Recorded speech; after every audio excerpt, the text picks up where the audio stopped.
The shot is fired. History holds its breath. But this time, the bullet doesn't kill him. And in that hospital room, the Cold War begins to die instead. Because weeks later, he makes the most dangerous proposal in modern history. Not victory over the Soviet Union. Partnership. One space program. One mission. One shared future beyond Earth. What if the United States and the Soviet Union built a civilization in space together?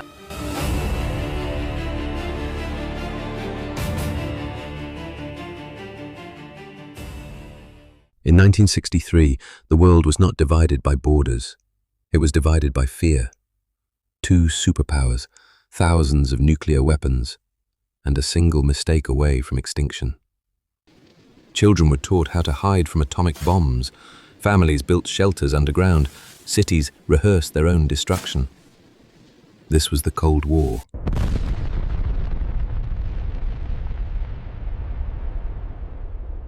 A war where no one could afford to fight, but no one knew how to end.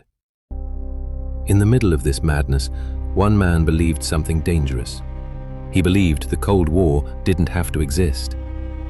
He was young, charismatic, and surrounded by men who believed war was inevitable.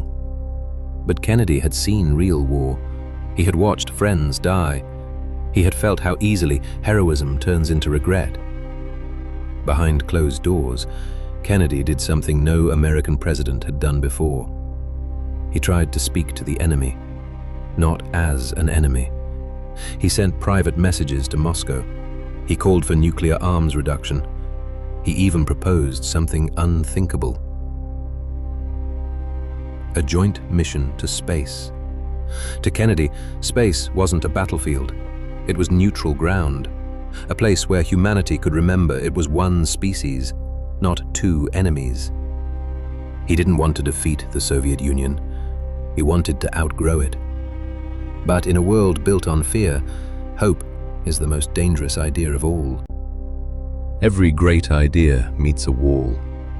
Kennedy's wasn't made of bricks, it was made of power. By the 1960s, the Cold War was no longer just fear, it was an industry. Millions of people were paid to prepare for war. Scientists, engineers, soldiers, contractors. Entire cities depended on conflict to survive. Peace didn't just threaten enemies, it threatened paychecks. Kennedy was surrounded by men who believed only in strength, generals who saw compromise as weakness, intelligence agencies built on secrecy, politicians addicted to fear. To them, the Cold War was not a problem to solve, it was a system to maintain. If Kennedy pushed too hard for peace, he would look soft, he would lose control, he would become dangerous to his own side. And in a world that profits from war, the most dangerous man is the one who wants to stop it. History rarely changes with speeches, it changes with silence. November 22nd, 1963, Dallas, Texas. A motorcade, a smiling president, a crowd that believed in the future. 3 shots. And the Cold War lost its only peacemaker. The world didn't just lose a man, it lost a direction. Vietnam escalated, nuclear weapons multiplied. The space race became a competition again. Fear returned to the center of power. The dream didn't fail because it was wrong. It failed because the world wasn't ready to survive without fear. History is usually decided by millions of people, but sometimes it is decided by a few centimeters. In this world, the bullet doesn't hit its mark. The motorcade accelerates, Secret Service shields the president, and John F. Kennedy survives. He wakes up to silence and understands something terrifying. If I can die for wanting peace, then the world is more broken than I imagined. In our history, the assassination ended a dream. In this world, it radicalizes it. The attempt shocks the planet. Protests erupt. Fear turns into outrage. And for the first time, people ask who benefits from the Cold War. Kennedy makes the choice. No more secrecy, no more private talks. He addresses the world directly. He announces a public summit with Nikita Khrushchev and says, "If the world is going to destroy itself, it'll have to do it without my silence." In our history, fear silenced the dream. In this world, survival gives it a microphone. For the first time in history, two enemies decided to stop asking who would win and started asking what could be built.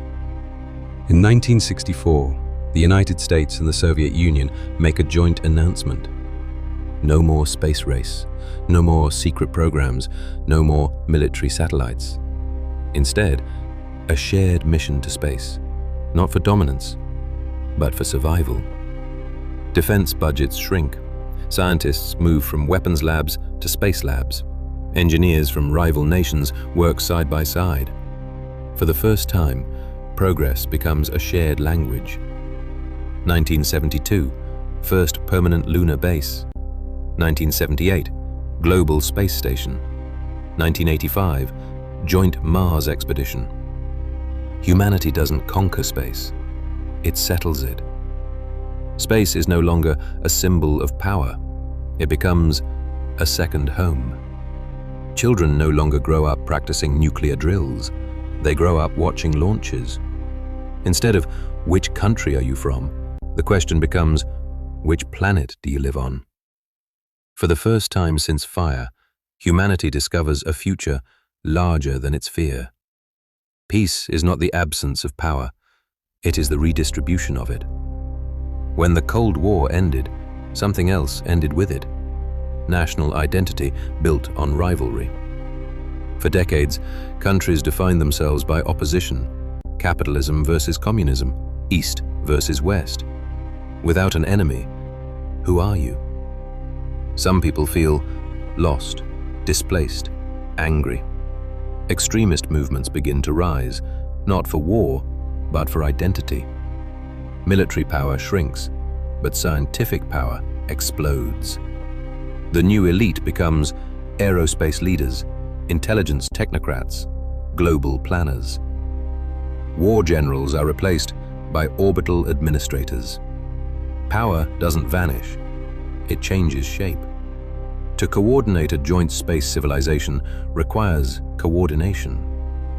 Global systems merge, shared surveillance networks, unified satellite grids, planetary governance councils.